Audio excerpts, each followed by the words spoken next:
সাধারণ সম্পাদকের দায়িত্ব পেয়েছেন যাইতে এবং আমাদের জি.কে. ঘোষ যাইতে ইতিমধ্যেই উনি আমাকে সুখবরটা দিলেন। আমি আমার বক্তব্য দীর্ঘায়িত করবো না, যেহেতু জাহিদ ভাই এবং জি.কে. ঘোষ ওনারা বক্তব্য দিবেন।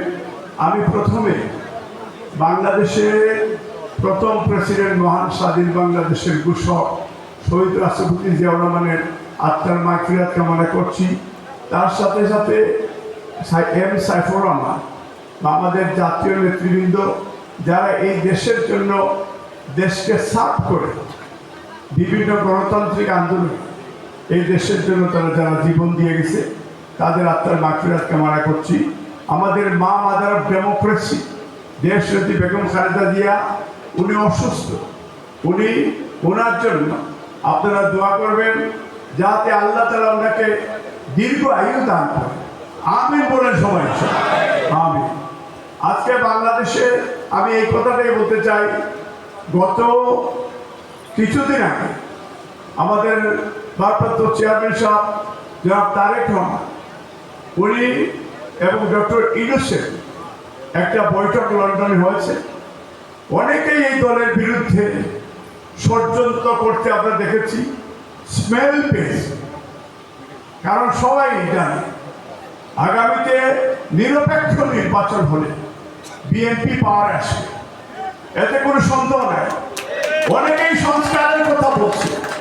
আর ভাই, সংস্কারের জন্য আপনার আজকের থেকে 2 বছর আগে ভারপ্রাপ্ত চেয়ারম্যান জনাব তারেক রহমান 31 দফা কর্মসূচি ঘোষণা করেছে।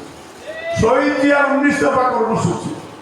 বাংলাদেশে বহুদলীয় গণতন্ত্র এই দেশে দিয়েছে এই বিএনপির নেতা শহীদ রাষ্ট্রপতি জিয়া। এই দেশে পার্লামেন্টারি ডেমোক্রেসি ইন্ট্রোডিউস করেছে বেগম খালেদা জিয়া।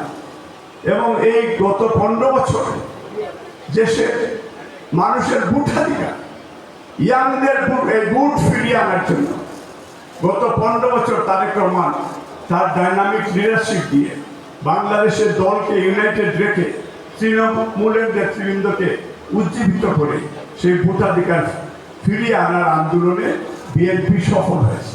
এই আন্দোলন বিএনপির ছিল। বিএনপির গত কোটা সংস্কার আন্দোলনে 500-র বেশি আমাদের ছাত্র ছাত্রীরা তারা জীবন দিয়েছে এই দেশের জন্য।